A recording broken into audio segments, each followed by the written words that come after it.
Good evening. एमसीएससी academy में आपका स्वागत है। आई होप आप लोग अच्छे होंगे और एंजॉय के साथ पढ़ाई भी कर रहे होंगे।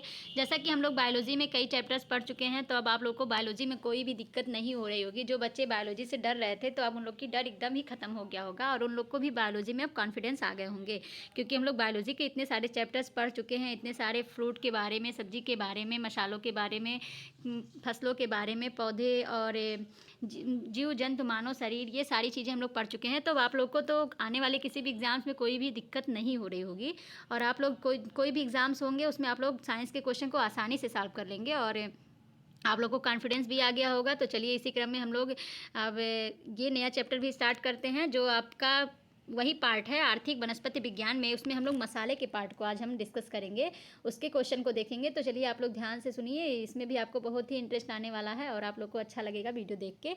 और वीडियो के लास्ट में तो आप लोग जरूर बताया कीजिए कि आप लोग को वीडियो कैसा लगा और कितने क्वेश्चन आप लोग सॉल्व कर पाए। आप लोग तो कमेंट करते ही नहीं है, कमेंट करके बता दिया कीजिए कि क्या क्या आप लोग को अच्छा लगा, कौन से फ्रूट अच्छे लगे, कौन से मसाले अच्छे लगे, या कौन से क्वेश्चन आप लोग को अच्छे लगे। और किसी अगर यदि कोई डाउट हो तो ज़रूर पूछने की कोशिश किया करें। तो चलिए स्टार्ट कर लेते हैं। आज हम लोग मसाले का देखेंगे। तो पहला क्वेश्चन है, मसालों का घर किसे कहा जाता है। आपको बताना है कि मसालों का घर किसे कहा जाता है। पहला ऑप्शन है ऑस्ट्रेलिया, अमेरिका, भारत, अफ्रीका। तो चलिए फटाफट बता दीजिए आंसर क्या हो सकता है, मसालों का घर किसे कहा जा सकता है।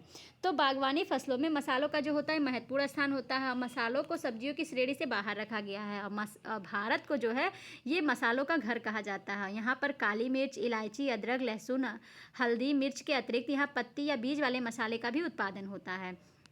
तो आपका ऑप्शन कौन सा राइट हो गया, मसालों का घर किसे कहा गया। मसालों का घर आपके इंडिया को ही कहा जाता है और आपका इंडिया जो है यहाँ मसालों का ही देश है। इसमें काली मिर्च, इलायची, अदरक, लहसुन, हल्दी, मिर्च, ये सारे मसाले यहाँ पे उपलब्ध होती हैं। तो चलिए नेक्स्ट क्वेश्चन देखते हैं। निम्न में से भारत मसालों और मसालों के उत्पाद का सबसे बड़ा देश है। भारत जो है मसालों तथा मसालों के उत्पाद का सबसे बड़ा देश है। किस क्षेत्र में है आपका। पहला ऑप्शन है उत्पादक, उपभोक्ता, निर्यातक, उपर्युक्त सभी। तो आपको बताना है कि इनमें से भारत जो है मसालों तथा मसालों के उत्पाद में सबसे बड़ा देश किस क्षेत्र के लिए है।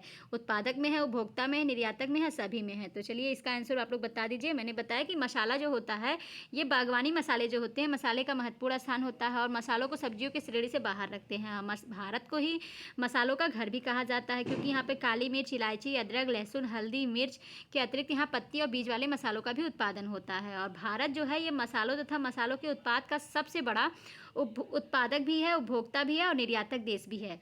और वर्ष 2019-20 में देश में जो है 4.29 मिलियन हेक्टेयर क्षेत्र पर कुल 10.13 मिलियन मीट्रिक टन मसालों का उत्पादन हुआ था 2019-20 में। देश का जो है क्षेत्र था 4.29 मिलियन हेक्टेयर क्षेत्र पर 10.13 मिलियन मीट्रिक टन मसालों का उत्पादन हुआ था। भारत में मसालों की जो उत्पादकता है वो 2.0 टन प्रति हेक्टेयर होती है। और मेथी तथा सौंफ के उत्पादन में जो है मध्य प्रदेश और गुजरात देश का जो है पहला स्थान है। मेथी तथा सौंफ के उत्पादन में मध्य प्रदेश और गुजरात का पहला स्थान है। तो आपका इसमें ऑप्शन नंबर 4 जो राइट हो जाएगा। भारत जो है मसालों और मसालों के उत्पाद में उत्पादक भी है, उपभोक्ता भी है, निर्यातक भी है। ओके, नेक्स्ट क्वेश्चन देखते हैं। देश में संपूर्ण मसालों की दृष्टि से सर्वाधिक क्षेत्रफल वाला राज्य कौन सा है। राजस्थान, मध्य प्रदेश, गुजरात, झारखंड। आपको बताना है कि संपूर्ण जो मसाला होता है उसकी दृष्टि से सर्वाधिक क्षेत्रफल वाला राज्य कौन सा है। तो फटाफट आंसर दीजिए कौन सा ऑप्शन आपका हो सकता है और आपको पता होगा इसका आंसर। तो देश में जो संपूर्ण मसालों की दृष्टि से सर्वाधिक क्षेत्रफल वाला राज्य होता है ये राजस्थान है। और दूसरे और तीसरे स्थान पे जो है गुजरात जो है आपका दूसरे स्थान पर है, गुजरात सेकंड स्थान पर है और आपका मध्य प्रदेश जो है ये थर्ड स्थान पे है, तीसरे स्थान पे है। और पहले स्थान पर आपका कौन सा है, राजस्थान है। तो देश में संपूर्ण मसालों की दृष्टि से जो सर्वाधिक क्षेत्रफल वाला राज्य है वो राजस्थान है, दूसरे नंबर पे गुजरात है, थर्ड नंबर पे आपका मध्य प्रदेश है। तो आपका ऑप्शन नंबर फर्स्ट जो है राइट हो जाएगा। सर्वाधिक क्षेत्रफल वाला राज्य पूछा था तो आपका ऑप्शन फर्स्ट राइट हो गया। ओके, नेक्स्ट देखते हैं। देश में मसालों के संपूर्ण निर्यात में काली मिर्च और हल्दी का योगदान लगभग कितना है। आपको बताना है कि पूरे देश में मसाले में जो संपूर्ण निर्यात की जाती है उसमें काली मिर्च और हल्दी का योगदान कितना है। 50% से अधिक, 40% से अधिक, 50% से कम, इनमें से कोई नहीं। तो चलिए इसका भी आंसर आप लोग जल्दी से दे दीजिए कौन सा ऑप्शन आपका राइट हो सकता है। तो संपूर्ण देश में जो है मसालों का जो निर्यात होता है वो काली मिर्च और हल्दी का योगदान होता है इसमें। और इसका योगदान जो होता है 50% से अधिक होता है। हल्दी और काली मिर्च का जो होता है ये 50% से अधिक होता है। ओके, और हल्दी, ये देख लीजिए काली मिर्च का फिगर देख लीजिए, ये आपका काली मिर्च है, ये सूखने के बाद ये ब्लैक हो जाता है, और ये आपका हल्दी है। हल्दी का पौधा इस तरह से होता है, उसको यहाँ से प्रकंद जो हम कहते हैं, प्रकंद यही उसका भाग है जो ज़मीन के मिट्टी के अंदर होता है। ओके, नेक्स्ट क्वेश्चन देखते हैं। निम्न में से किस मसाले को मसालों का राजा उपमा दिया गया है? इनमें से कौन सा मसाला है जिसको मसालों का राजा कहा जाता है? पहला ऑप्शन है काली मिर्च, सेकंड ऑप्शन है छोटी इलायची, थर्ड है हल्दी, फोर्थ है उपर्युक्त सभी। तो चलिए बताइए, बहुत ही इजी क्वेश्चन है, इसको तो आपको जानना ही चाहिए कि मसालों का राजा कौन है, मसालों की रानी कौन है। तो मसालों का जो राजा होता है वो आपका काली मिर्च होता है, और मसालों की जो रानी है वो छोटी इलायची है। तो इसको आप लोग कभी भूलिएगा नहीं, मसालों का राजा जो है ये काली मिर्च है, मसालों की जो रानी है वो छोटी इलायची है। ओके, ये फिगर में भी देख लीजिए, काली मिर्च जो है मसालों का राजा और मसालों की रानी जो है वो छोटी इलायची है। नेक्स्ट क्वेश्चन देखते हैं। निम्नलिखित कथनों में कौन से सत्य हैं? आपको बताना है इनमें से कौन से सत्य हैं। पहला ऑप्शन है लौंग एक सदाबहार वृक्ष सीजीजियम एरोमेटिकम की बंद पुष्प कलिकाएं होती हैं। सेकंड है लौंग वृक्षों में पुष्पन 8 से 10 वर्ष की आयु में होता है। लौंग वृक्ष जो होते हैं उसमें पुष्पन की जो आयु होती है 8 से 10 वर्ष की होती है। और तीसरा है एक व दो दोनों, फोर्थ है ना तो एक ना तो दो। तो चलिए इसका आंसर आप बता दीजिए लौंग के बारे में।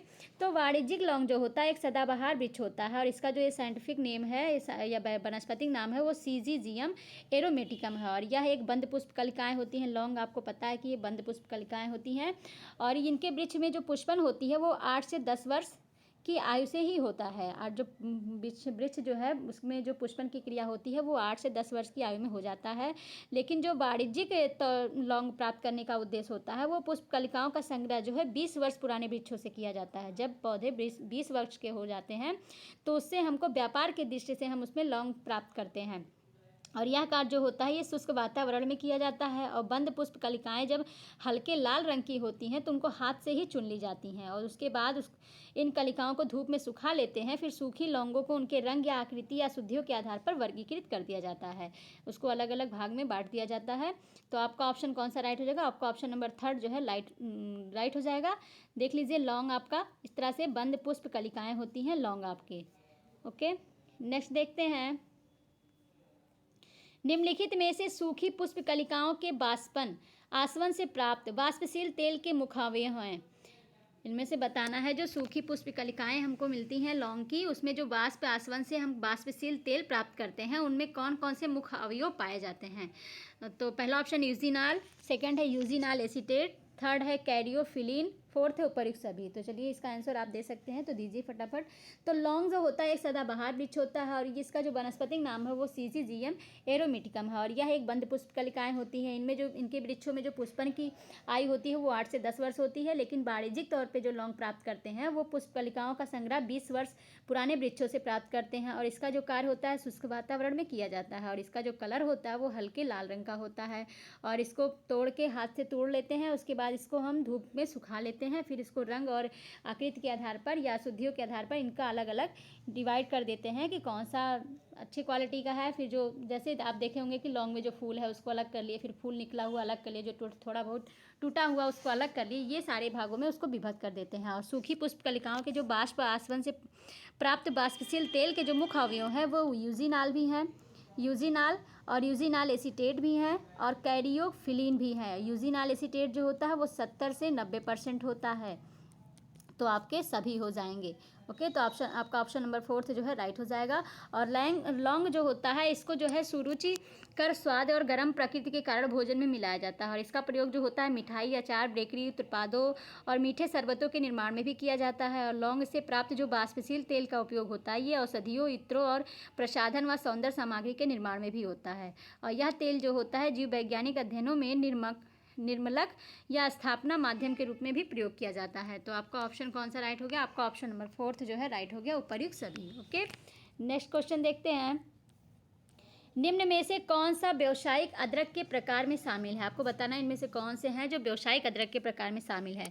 परिरक्षित अथवा हरा अदरक, सेकंड है सूखा अथवा संसाधित अदरक, थर्ड है एक व दो दोनों, फोर्थ है ना तो एक ना तो दो। तो चलिए बता दीजिए आंसर क्या हो सकता है आपका। तो अदरक जो होता है ये व्यावसायिक अदरक जो व्यावसायिक अदरक होता है ये 2 प्रकार से तैयार किया जाता है, परिरक्षित या हरा अदरक।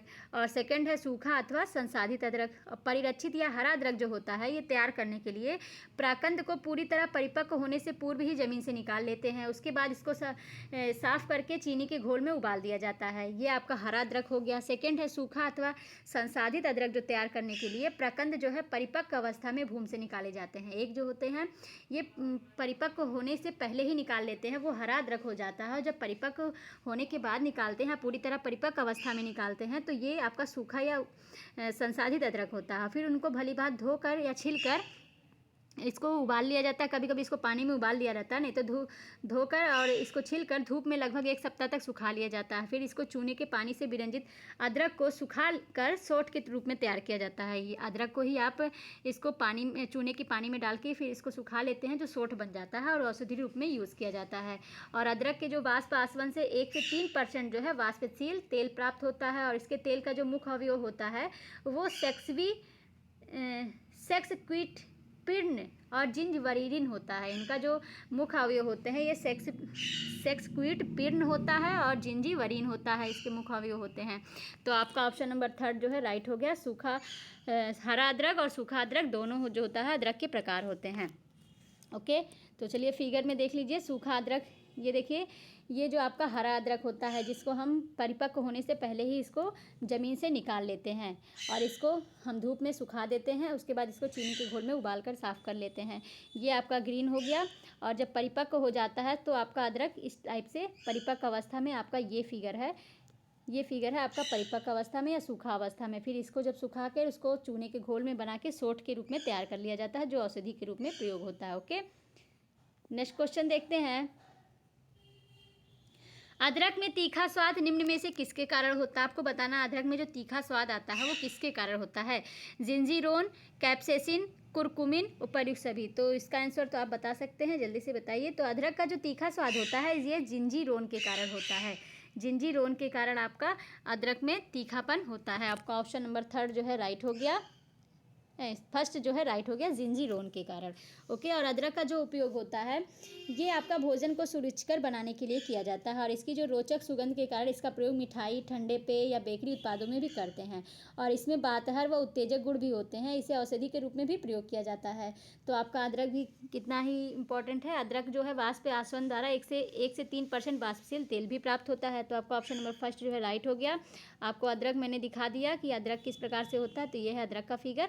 ओके, नेक्स्ट क्वेश्चन देखते हैं। संसाधित हल्दी, जिसे प्रकंद भी कहते हैं, के आसवन से प्राप्त वाष्पशील तेल के मुख्य अवयव हैं। जो हमारा संसाधित हल्दी होता है उससे जो वाष्पशील तेल प्राप्त होते हैं उसके मुख्य अवयव कौन कौन से हैं? टर्मिरोन्स, कुरक्यूमिन, 1 व 2 दोनों, ना तो 1 ना तो 2। तो चलिए फटाफट बता दीजिए कि हल्दी में क्या होता है। तो हल्दी जो होता है इसका लाक्षणिक पीला रंग या स्वाद लाने के लिए प्रकंद की प्रोसेसिंग की जाती है। और इसमें सबसे पहले इसे पानी में उबाला जाता है, जिससे इसमें जो है विशेष स्वाद आ जाता है। अब फिर इसको 10 से 15 दिन हम धूप में भली भांति सुखाकर एक ड्रम में डालकर इस पर पालिश की जाती है। फिर जो संसाधित प्रकंद होते हैं इसके आसवन से प्राप्त वाष्पशील तेल के जो मुख्य अवयव होते हैं वे टर्मिरोन्स होते हैं। टर्मिरोन्स जो होते हैं इसके पास वाष्पशील तेल के मुख्य अवयव होते हैं। और हल्दी का जो पीला रंग होता है इसमें उपस्थित जो होता है कुरक्यूमिन जो होता है ये इसके पीले रंग का कारण होता है। इसी पदार्थ के कारण आपका हल्दी पीला होता है। और हल्दी जो होता है एक महत्वपूर्ण खाद्य उपबंध होता है। इसका उपयोग मुख्यतः भोजन को रंगने में भी किया जाता है। और इसका नौसादर से विवेचन कर कुमकुम भी बनाई जाती है। और यह त्वचा को सुंदर और स्वच्छ भी बनाता है। इसमें प्रतिजैविक गुण भी होते हैं और त्वचा में इसका लेप लगाया जाता है। और हल्दी से वातहर या उत्तेजक या काफोत्सारक गुण भी होते हैं, जिसके कारण ये अनेक प्रकार के रोगों में गुणकारी होता है। तो आपका ऑप्शन नंबर 1 जो है राइट हो गया। और इसमें जो हल्दी का पीलापन होता है वो कुरक्यूमिन के कारण होता है। ओके, नेक्स्ट क्वेश्चन देखते हैं। हल्दी का भी फिगर आप देख लीजिए। ये हल्दी आपका कच्चा हल्दी जब इसको ज़मीन से निकालते हैं तो कुछ इस रूप में होता है और फिर उसको पॉलिश वगैरह करके साफ़ करके इस तरह बना लिया जाता है। ओके, तो नेक्स्ट क्वेश्चन देखते हैं। दालचीनी के संबंध में निम्नलिखित कथनों पर विचार कीजिए। दालचीनी के संबंध में निम्नलिखित कथनों पर विचार करना है। दालचीनी सिनेमोमम जेलेनिकम नामक वृक्ष की सूखी छाल है। सेकंड है दालचीनी के वाष्प आसवन से प्राप्त वाष्पशील तेल में सिनेमिक एल्डिहाइड व यूजिनाल होता है। ऊपर में से कौन से कथन सही है? केवल 1, केवल 2, 1 व 2 दोनों, ना तो 1 ना तो 2। चलिए फटाफट बता दीजिए दालचीनी के संबंध में कौन से कथन सही हैं। तो दालचीनी जो होता है ये वाणिज्यिक दालचीनी सिनेमोमम जेलेनिकम नामक वृक्ष की सूखी छाल होती है। तो ये आपका ऑप्शन नंबर फर्स्ट जो है राइट हो गया। सेकंड इसमें कह रहा है कि इसके ये दालचीनी के पासवन से प्राप्त वाष्पशील तेल में लगभग 60% सिनेमिक एल्डिहाइड होता है। 60% इसमें आपका सिनेमिक एल्डिहाइड होता है और यूजिनाल जो होता है वो आपका 10% होता है। और दालचीनी का जो प्रयोग होता है ये मसालों के रूप में किया जाता है। इसमें बातहर व उत्तेजक गुण भी होते हैं और यह मितली व उल्टी रोकने के प्रभावकारी होता है। इससे प्राप्त जो वाष्पशील तेल होते हैं वो मिठाई, मदिरा, औषधि और प्रसाधन सामग्रियों को सुरुचिकर बनाने के लिए प्रयोग किया जाता है। तो आपका इसमें ऑप्शन कौन सा राइट होगा? आपका ऑप्शन नंबर थर्ड जो है राइट हो जाएगा। 1 व 2 दोनों। ओके, नेक्स्ट क्वेश्चन देखते हैं। दालचीनी का भी आप फिगर देख लीजिए। नेक्स्ट क्वेश्चन देखते हैं।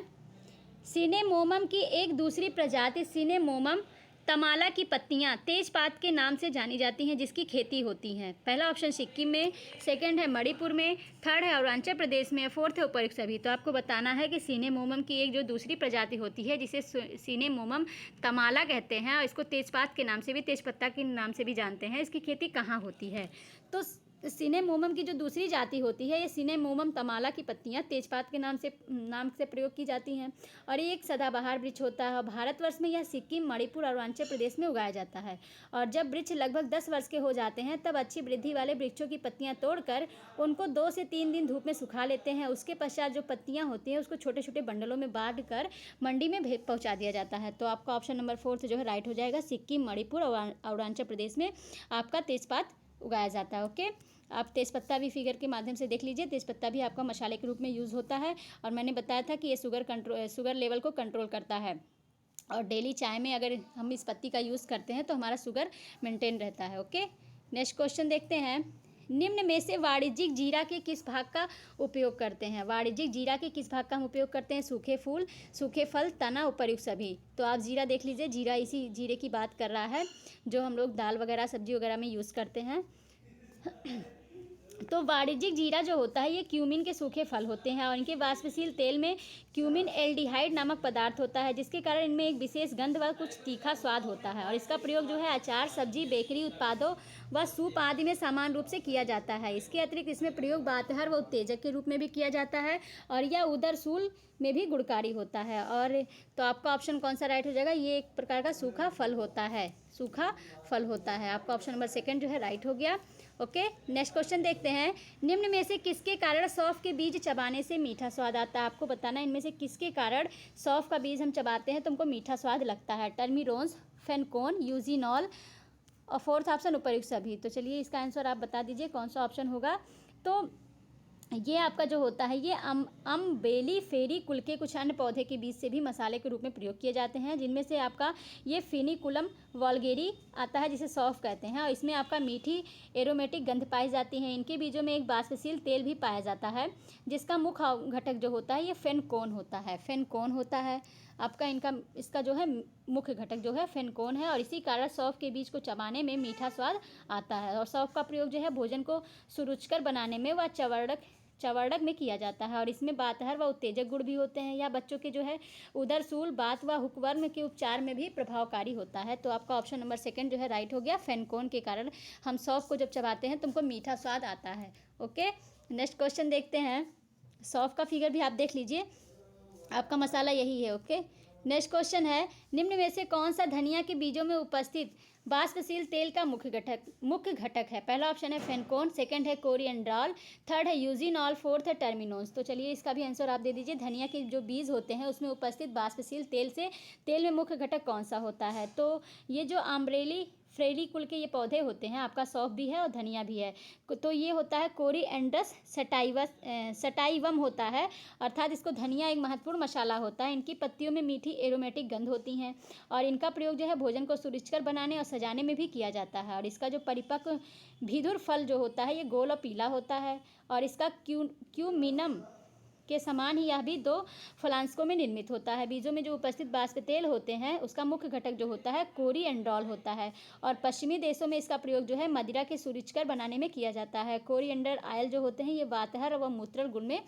आपके वातहर व मूत्रल गुण जो होते हैं इसमें आपके इस आयल का प्रयोग किया जाता है। तो आपका ऑप्शन नंबर 2 जो राइट हो गया, कोरिएंड्रॉल। ओके, नेक्स्ट देखते हैं।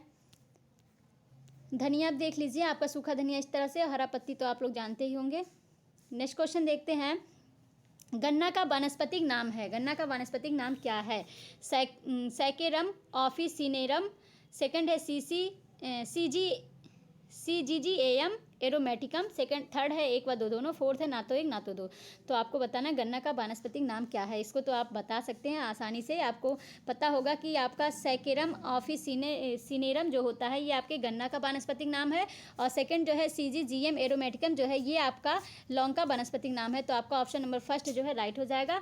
और गन्ना का जो वानस्पतिक नाम है वो आपका सैकेरम ऑफिसिनेरम है, और ये जो है पोएसी कुल का होता है या ग्रेमनी कुल का होता है। इसका जन्म स्थान जो होता है ये भारत होता है, और इसके लिए जो जलवायु की आवश्यकता होती है वो उष्णकटिबंधीय होती है, और इसके लिए वार्षिक वर्षा जो होती है वो 100 से 180 सेंटीमीटर होती है। और गन्ने के लिए जो औसत तापमान की आवश्यकता होती है वो 26 डिग्री सेंटीग्रेड होती है। इसके लिए जो मिट्टी की आवश्यकता होती है वो रेतीली व चिकनी मिट्टी इसके लिए अच्छा होता है, और यह एक बहुवर्षीय पौधा है। तो आपका ऑप्शन नंबर कौन सा राइट है? आपका ऑप्शन नंबर फर्स्ट जो है राइट हो गया। नेक्स्ट क्वेश्चन देखते हैं, गन्ना के फसल के लिए वार्षिक वर्षा कितनी होनी चाहिए? पहला ऑप्शन 100 से 180 सेंटीमीटर, सेकंड है 250 से 300 सेंटीमीटर, थर्ड है 60 से 50 सेंटीमीटर, फोर्थ है इनमें से कोई नहीं। तो आपको बताना है कि गन्ना का जो फसल है उसके लिए वार्षिक वर्षा कितनी होनी चाहिए। तो चलिए जल्दी से आंसर दीजिए, कौन सा ऑप्शन आपका राइट हो जा सकता है। अभी मैंने आपको इसका आंसर बता ही दिया। तो गन्ना जो है उसका वनस्पतिक नाम सैकेरम ऑफिसिनेरम है, और यह जो है पोएसी कुल का है। इसका जन्म स्थान जो भारत है, इसके लिए जो जलवायु है वो उष्णकटिबंधीय है, और इसके लिए वार्षिक वर्षा जो होती है वो 100 से 180 सेंटीमीटर होती है, और इसके लिए तापमान की जो आवश्यकता होती है वो 26 डिग्री सेंटीग्रेड होती है, और इसके लिए जो मिट्टी है वो रेतीली व चिकनी दोमट मिट्टी की आवश्यकता होती है, और इसका जो आधारीय पर्वसंधियों से अस्तंभ जड़ें निकलती रहती हैं जो स्तंभ को सहारा देती रहती हैं। और गन्ने की कृषि योग्य जो किस्में हैं ये विषम युग्मजी होती हैं, और इसका प्रवर्धन जो होता है कायिक विधियों से होता है, मतलब इसको टुकड़ों में काट के इसका पार्ट हम लगा सकते हैं और ये नया पौधा उत्पन्न कर सकता है। तो आपका ऑप्शन नंबर फर्स्ट जो है राइट हो गया। 100 से 180 सेंटीमीटर वर्षा की आवश्यकता होती है। ओके, नेक्स्ट क्वेश्चन देखते हैं, परिपक्व गन्ने में रस की मात्रा होती है, जो एक परिपक्व गन्ना होता है उसमें रस की मात्रा कितनी होती है? 60 से 70%, 30 से 40%, 80 से 90%, 10 से 25%। तो चलिए इसका आंसर आप फटाफट बता दीजिए, परिपक्व गन्ने में रस की मात्रा कितनी होती है? तो गन्ने का मैंने बता दिया, वनस्पतिक नाम सैकेरम ऑफिसिनेरम है, ये पोएसी कुल का है, इसका जन्म स्थान भारत है, और इसकी जलवायु उष्णकटिबंधीय है। वार्षिक वर्षा जो है 100 से 180 सेंटीमीटर है, और तापमान 26 डिग्री सेंटीग्रेड है। और आपका जो परिपक्व गन्ना होता है ये 60 से 70% रस पाया जाता है, और रस से गुड़ जो होता है ये 12 से 15% बनता है। गुड़ जो है 12 से 15% बनता है आपका, और इससे जो चीनी बनती है वो 10 से 12% चीनी बनाई जा सकती है गन्ने के रस से। और गन्ने की जो शर्करा होती है सुक्रोज प्रकार की होती है, इसमें 18 से 20% जो है लाभ प्राप्त किया जाता है। और ब्राज़ील के बाद भारत जो है विश्व में चीनी का दूसरा सबसे बड़ा उत्पादक राष्ट्र है, और लेकिन चीनी खपत में जो है विश्व में भारत का पहला स्थान है। और देश में चीनी उत्पादन में वर्ष 2021-22 में महाराष्ट्र का प्रथम स्थान हो गया है, और उत्तर प्रदेश का आपका दूसरा स्थान हो गया है। और देश में जो गन्ना फसलों की जो किस्मों का विकास हो रहा है वो 1912 में कोयम्बटूर तमिलनाडु में शुगर केन ब्रीडिंग स्टेशन तथा चीनी उद्योग को तकनीक सहायता प्रदान करने हेतु कानपुर में Indian institute of sugar technology की स्थापना की गई है। तो आपका ऑप्शन कौन सा राइट हो गया? आपका ऑप्शन नंबर फर्स्ट जो है राइट हो गया। 60 से 70% इसमें जो है रस की मात्रा होती है। ओके, नेक्स्ट क्वेश्चन देखते हैं, चुकंदर की उत्पत्ति स्थल माना जाता है, चुकंदर का उत्पत्ति स्थल कहाँ पे माना जाता है? उत्तरी अमेरिका, उत्तरी यूरोप, दक्षिण अफ्रीका, पूर्वी ऑस्ट्रेलिया। तो चलिए फटाफट बता दीजिए चुकंदर का उत्पत्ति स्थल कहाँ है। तो चुकंदर जो होता है ये द्विवर्षीय पौधा होता है, और जिसका उत्पत्ति स्थल जो होता है उत्तरी यूरोप माना जाता है, और इसका पुष्प जो होता है ये द्विलिंगी एवं प्रवर्धन बीजों द्वारा होता है, और शर्करा सुक्रोज के रूप में फूली हुई जड़ों में संचित रहता है। और इसमें शर्करा की जो मात्रा होती है इसकी जाति के अनुसार 5 से 20% होता है, 5 से 20% होता है। तो आपका ऑप्शन कौन सा राइट हो जाएगा? आपका ऑप्शन नंबर सेकंड जो है राइट हो जाएगा। उत्तरी यूरोप जो है चुकंदर का उत्पत्ति स्थल है। ओके, नेक्स्ट क्वेश्चन देखते हैं, और आज का लास्ट क्वेश्चन चुकंदर आप फिगर के माध्यम से देख लीजिए। तो देखते हैं लास्ट क्वेश्चन, शर्करा बनाने का प्रथम प्रयास किस वैज्ञानिक ने किया था? चुकंदर से शर्करा बनाने का जो प्रथम प्रयास है वो किस वैज्ञानिक ने किया था? रिचर्ड ने, आर्हीनियस ने, एक व दो दोनों ने, ना तो एक ना तो दो।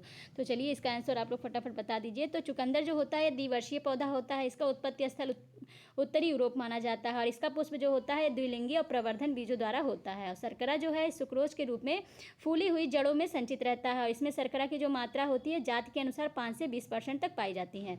और चुकंदर से जो शर्करा बनाने हेतु प्रथम प्रयास जो सफल प्रयास किए थे वो जर्मनी के रिचर्ड ने जर्मनी के रिचर्ड ने 1799 ईस्वी में किए थे। 1799 ईस्वी में किया गया था। चुकंदर के अपरिष्कृत जो रस से उपस्थित अघुलनशील अशुद्धियों को कार्बोनेटीकरण द्वारा दूर किया जा सकता है और इसके लिए रस का जो चूने के पानी में से विरचन किया जाता है। इनके जो रस होते हैं उसको चूने के पानी से विरचन करते हैं और ऐसा करने से जो अघुलनशील अशुद्धियाँ होती हैं वो नीचे बैठ जाती हैं, जिसको छानकर हम अलग कर लेते हैं। तो हम सबसे पहले जो चुकंदर से शर्करा बनाने का प्रथम प्रयास जो किए थे वो रिचर्ड ने 1799 ईस्वी में किए थे। तो आपका ऑप्शन नंबर फर्स्ट राइट हो गया। तो इस प्रकार फ्रेंड आज का सेशन आपको समझ में आया होगा, अच्छा लगा होगा आपको देख पढ़ के। सारे पौधों के बारे में आपको जानकारी हो गई होगी, मसालों के बारे में जानकारी हो गई होगी। तो आप लोग इस वीडियो को बार बार रिवीजन किया करें, बार बार पढ़ा करें और ताकि आप लोग को क्वेश्चन भूले ना और आने वाले एग्जाम्स में आप लोग क्वेश्चन को आसानी से सॉल्व कर पाएँ। तो आज के लिए बस इतना ही, अब मिलते हैं नेक्स्ट वीडियो में। तब तक के लिए thank you so much all friends.